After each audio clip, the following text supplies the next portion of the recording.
من الشیطان الرجیم بسم اللہ الرحمن الرحیم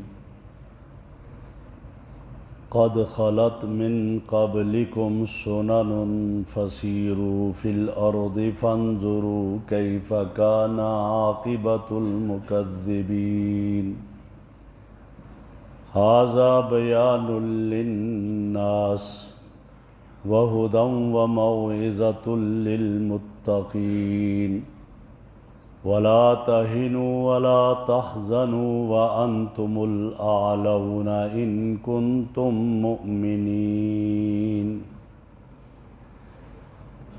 قد خلت من قبلکم تحقیق گزر گئے تم سے پہلے سنن طریقے پہلے لوگوں کے فسیروا فی الارض پس تم زمین کے اندر چلو فانظروا دیکھو کیف کان عاقبۃ المکذبین کیسا انجام تھا جھٹلانے والوں کا ھذا بیان للناس یہ قرآن لوگوں کے لیے بیان کرتا ہے وہدی اور ہدایت ہے وموعظۃ للمتقین اور پرہیزگار لوگوں کے لیے نصیحت ہے ولا تہنوا ولا تحزنوا تم نہ سستی کرو اور نہ غمگین ہو وانتم الاعلون ان کنتم مؤمنین اور تم ہی غالب رہوگے اگر تم ایمان کے ساتھ رہے اور سچے مومن رہے۔ محترم بزرگوں اور دوستو، پہلے والے کل کے درس میں یہ بات گزری تھی وہاں پر کہ اگر کوئی گناہ سرزد ہو جائے تو اس کی معافی کی دو صورتیں ہیں، ایک یہ ہے کہ ماضی پر ندامت اختیار کرے اور آئندہ نہ کرنے کا عزم اور ارادہ کرے۔ تو پھر اس کا بدلہ کیا ہے؟ فرمایا اللہ کی طرف سے مغفرت ہے اور جنت باغات ہیں جن کے نیچے سے نہریں جاری ہیں۔ آج کے درس میں یہ بتایا جا رہا ہے اور اس سے اشارہ اس بات کی طرف ہے کہ اللہ کی اطاعت اور فرما برداری کرنے والوں کو کیا ملے گا اور نافرمانی کرنے والوں کو کیا ملے گا۔ فرمایا تمہارے سامنے تو پہلے حالات موجود ہیں، آپ دیکھو، پوری زمین میں گھوم پھر کر دیکھو، تمہیں نظر آئے گا اور عبرت کی نظر سے دیکھا کرو۔ جن لوگوں نے اللہ کی نافرمانی کی، وقت کے نبی کی بات کو مسترد کیا اور نہیں مانا، اللہ نے ان کو پکڑا۔ اللہ رب العزت کی گرفت میں آئے، کسی پر آندھی مسلط کی، کسی پر چیخ مسلط کی، کلیجے پھٹ گئے، کوئی پانی میں ڈوب گئے، کوئی ہوا کے ذریعے مارے گئے، کسی کو آسمانوں پر اٹھا کر الٹا کر کے پٹخ دیا۔ فرمایا ان کی یہ کیفیات ہوئی، اور جنہوں نے مان لیا ان سے اللہ راضی رہا اور اللہ کی نعمتیں وہ حاصل کرتے رہے۔ فرمایا فسیروا فی الارض، زمین میں گھومو پھرو اور عبرت کے لیے دیکھا کرو۔ آج لوگ جاتے ہیں جی فلاں کھنڈرات دیکھے ہم نے، فلاں جگہ دیکھا، عبرت حاصل نہیں کرتے، صرف انجوائے کے لیے جاتے ہیں۔ جی فلاں جگہ گئے، وہاں مونجو داڑو گئے، جی فلاں جگہ گئے، فلاں جگہ، صرف انجوائے کے لیے۔ حالانکہ وہاں جا کر یہ سوچنا چاہیے کہ یہ لوگ یہاں رہے پہلے اور آج ان کا نام و نشان مٹ گیا۔ کیوں نام و نشان مٹا؟ اس لیے مٹا کہ انہوں نے اللہ کی نافرمانی کی اور اللہ کے نبی کی نافرمانی کی، اور اللہ رب العزت نے انہیں اپنی پکڑ میں لے لیا، اور آج یہ سارے کے سارے یہ۔ تو یہی فرمایا فسیروا فی الارض، زمین میں گھوما پھرا کرو، صرف دیکھنے کے لیے نہیں بلکہ عبرت حاصل کرنے کے لیے۔ فانظروا کیف کان عاقبۃ المکذبین، اور دیکھ لو کہ کیسا انجام ہوا ان لوگوں کا جنہوں نے انبیاء کو جھٹلایا، کہ کبھی تو اللہ نے انہیں ہلاک کر دیا، لہٰذا اس لیے۔ اور اگر وقتی طور پر آپ پر یہ کافر غالب آتے ہیں تو ان کے غالب آنے کی وجہ سے غمزدہ نہ ہونا، اللہ انہیں مہلت دے دیتے ہیں تھوڑی دیر اور بعد میں اللہ پکڑتے ہیں۔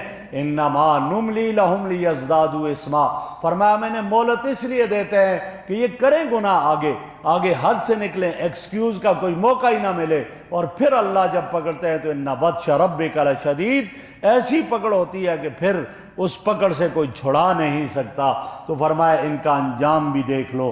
آگے فرمایا ھذا بیان للناس، یہ قرآن یہ بیان ہے، اس میں واضح آ گیا، جنہوں نے اطاعت کی اجر و ثواب ملا، جنہوں نے نافرمانیاں کی ان کی پکڑ ہوئی اور گرفت ہوئی، اور دنیا میں بھی اللہ نے انہیں ذلیل و خوار کیا اور آخرت میں بھی کریں گے۔ فرمایا یہ قرآن تو بیان ہے، اس میں ہر چیز کی وضاحت ہے، وہدن اور ہدایت ہے۔ جو لوگ قرآن کو لے لیتے ہیں، قرآن کے مطابق اپنی زندگیاں بسر کرتے ہیں، اللہ انہیں ہدایت کی دولت سے مالا مال کرتے ہیں، وہ گمراہی سے بچ جاتے ہیں، وہ تباہی سے بچ جاتے ہیں۔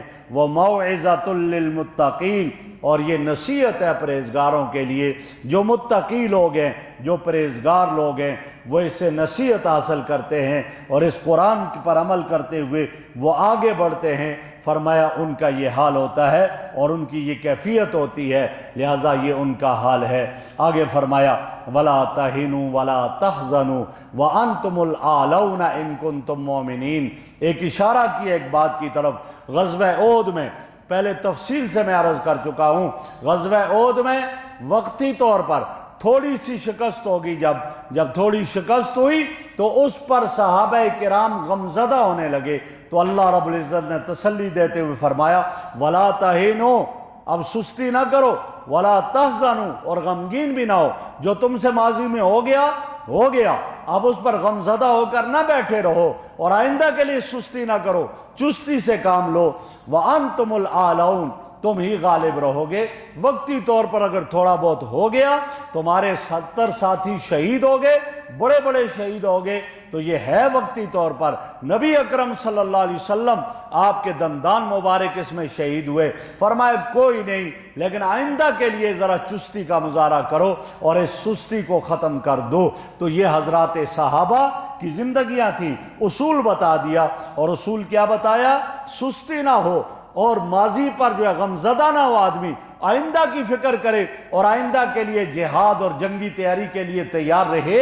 فرمایا وہ کبھی مغلوب نہیں ہوگا، اللہ اس کو غالب رکھے گا، لیکن ایک شرط ہے، اور وہ شرط یہ ہے ایمان کی دولت سے مالا مال ہو۔ ایمان سے خالی ہے پھر ایسا نہیں ہو سکتا۔ چنانچہ آتا ہے کہ جنگ قادسیہ کے سپہ سالار حضرت سعد بن ابی وقاص رضی اللہ تعالیٰ عنہ تھے، اور جنگ کے دوران جو ہے وہ گویا کہ بعض مورچوں پر مسلمانوں کو کچھ پریشانی سی لاحق ہو گئی، اور پریشان ہوئے کہ کیا بات ہے، کیوں یہ فتح ہم نہیں اور حاصل ہو رہی، اور کیوں یہ کیفیت ہے؟ تو پھر حضرت سعد بن ابی وقاص رضی اللہ تعالیٰ عنہ نے ان مجاہدین کو جمع کیا، اور انہیں جمع کر کے کیا کہا؟ اے لوگو، میں سمجھتا ہوں کہ ہماری یہ کمزوری کسی گناہ کی وجہ سے ہے۔ کیا بات ہے، اتنے دن ہو گئے ہم نے ایک محاصرہ کیا ہوا ہے لیکن ہمیں فتح نہیں ہو رہی، وجہ کیا ہے؟ لگ یوں رہا ہے کہ ہماری کوئی کوتاہی ہوئی ہے، کوئی گناہ ہم سے ہوا ہے، اور اس ضرور ہم سے کوئی نہ کوئی کوتاہی ہوئی ہے جس کی ہمیں تلافی کرنی چاہیے۔ اب تلافی کیا کی؟ فرمایا آؤ سارے مل کر اللہ سے معافی مانگے، اللہ کے سامنے گڑ گڑائیں، اللہ سے روئیں، اللہ سے معافی مانگے۔ جب معافی مانگیں گے تو وہ سپہ سالار کہتے ہیں مجھے یقین ہے اللہ کامیابی عطا فرمائیں گے۔ اب جب یہ ہوا، ساتھیوں کو جمع کیا، پورے اس قافلے کو جمع کر دیا، لشکر کو جمع کیا، اور 3 دن رات تک متواتر روتے رہے اللہ کے سامنے، گڑ گڑاتے رہے، اور اس کے بعد 3 دن رات تک متواتر جنگ ہوئی، اور اللہ رب العزت نے انہیں فتح دے دی اور فتح حاصل ہوئی۔ اسی لیے کیا فرما دیا؟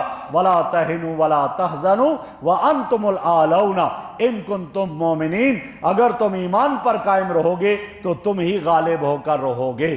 ایک غزوہ ہے، اور اس غزوہ میں فاتح مصر حضرت عمرو بن العاص رضی اللہ تعالیٰ عنہ، جنہوں نے مصر کو فتح کیا، وہ وہاں پر موجود ہیں، اور مقوقس کا جو قلعہ ہے اس کا محاصرہ کیے ہوئے ہیں، فتح نہیں ہو رہی۔ حضرت عمرو بن العاص رضی اللہ تعالیٰ عنہ نے اس وقت کے امیر المومنین حضرت عمر رضی اللہ تعالیٰ عنہ کو خط لکھا، اور اس خط میں کیا لکھا کہ ہم نے اس کا محاصرہ کیا ہوا ہے، کافی دن ہو گئے ہیں مگر فتح نہیں ہو رہا ہے یہ قلعہ، اور میرے پاس 8000 فوج ہے، 8000 فوج ہمارے پاس ہے، لہٰذا آپ ایسا کریں کچھ اور فوج بھی بھیجیں ہمارے لیے، اور ہمیں کوئی طریقہ بھی بتائیں کیا طریقہ اختیار کیا جائے کہ ہمیں یہاں فتح حاصل ہو جائے۔ محاصرہ تو ہم نے کیا ہوا ہے لیکن فتح نہیں ہو رہی ہے، لہٰذا ہمارے پاس آپ مزید بھی کچھ بھیج لو۔ جب یہ کہا اور طریقہ بھی بتاؤ تو حضرت عمر رضی اللہ تعالیٰ عنہ کو جب خط ملا، حضرت عمر رضی اللہ عنہ نے اس خط کو پڑھا، اور پڑھنے کے بعد حضرت عمر رونے لگے۔ حضرت عمر رضی اللہ تعالیٰ عنہ کی آنکھوں سے آنسو آ گئے اور روتے ہوئے کہنے لگے 8000 مسلمان ہیں اور فتح نہیں ہو رہی، قلعہ فتح نہیں ہو رہا، 8000 مسلمان ہیں اور قلعہ فتح نہیں ہو رہا، کیا بات ہے، کیا مسئلہ ہے جس کی وجہ سے یہ قلعہ فتح نہیں ہو رہا؟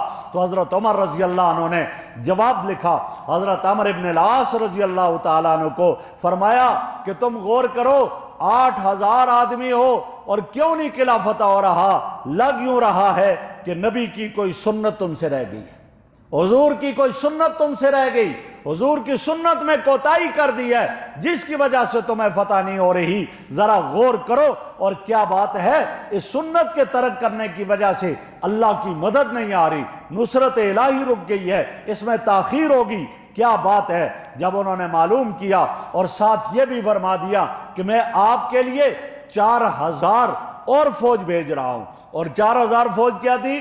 4 آدمی بھیجے تھے، وہ 4 آدمی 4000 فوج قرار دیے انہوں نے، اور وہ 4 کون تھے؟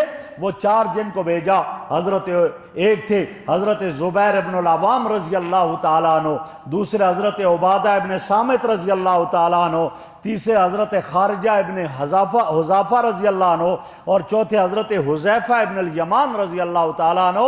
ان 4 کو بھیجا، کہا 4000 میں فوج بھیج رہا ہوں، یہ 4 گویا 4000 کے برابر ہے، اور فرمایا تم اب کتنے بن گئے؟ تم 12000 بن گئے، اور ایک فوج 12000 ہو تو وہ قلت کی وجہ سے کبھی شکست نہیں کھا سکتی ہے، 12000 فوج قلت کی وجہ سے شکست نہیں کھا سکتی ہے، لہٰذا تم اپنے اندر غور کرو، کوئی سنت تم سے رہ گئی ہے۔ جب حضرت عمر رضی اللہ تعالیٰ عنہ کا خط انہیں ملا، غور کرنے لگے، پتہ چلا ہاں کوئی ساتھیوں سے مسواک کی سنت رہ گئی تھی۔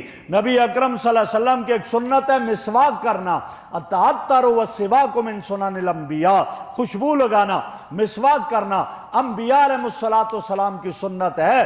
اب ان سے یہ رہ گئی تھی، جب مسواک کی سنت کو پورا کیا، اللہ رب العزت نے فتح دے دی انہیں۔ تو ایک سنت کے چھوڑنے سے اللہ رب العزت کی مدد ہٹ گئی۔ میں اور آپ غور کریں، ہمارے ہاں تو فرض بھی چھوٹ جاتے ہیں، واجبات بھی چھوٹ جاتے ہیں، پرواہ تک نہیں ہوتی، اور پھر کہتے ہیں مدد کیوں نہیں آتی؟ بھائی مدد جب آئے گی جب حضور صلی اللہ علیہ وسلم کی پوری اتباع ہوگی، جب ایمان کے تقاضوں کو پورا کیا جائے گا، اور ایمان کے تقاضے جب پورے ہوں گے پھر اللہ کی مدد بھی آئے گی۔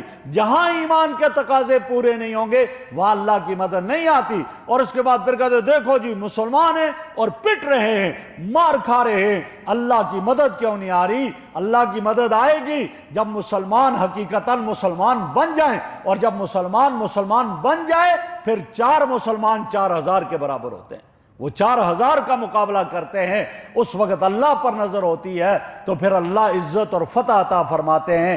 تو یہاں اصول بتا دیا، فرمایا وَلَا تَهِنُوا وَلَا تَحْزَنُوا، نہ تم سستی کرو اور نہ سست رہو اور نہ غم کرو، غم زدہ بھی نہ ہو، وَأَنْتُمُ الْأَعْلَوْنَ إِن كُنتُم مُؤْمِنِينَ، تم ہی غالب رہو گے اگر تم ایمان والے رہے، اور تم ایمان پر قائم رہے تو تم ہی غالب رہیں گے۔ اصل ایمان ہے، ایمان کے تقاضوں کو پورا رکھے آدمی تو پھر اللہ غلبہ عطا فرماتے ہیں۔